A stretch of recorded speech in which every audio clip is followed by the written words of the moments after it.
Welcome to Lively English. Today, we'll listen and learn some easy words. Our story is about Jake's first cooking lesson. Listen carefully to learn about Jake's day. Hello, I'm Jake. I want to tell you about my first time cooking. My mom is a great cook, and I asked her to teach me. We decided to make spaghetti, a simple but tasty dish. First, we boiled water and cooked the pasta.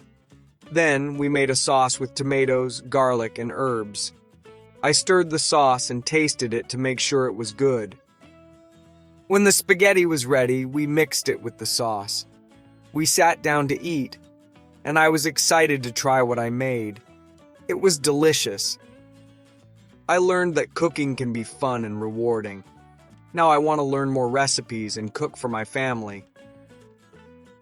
Now, let's learn some simple words from Jake's story.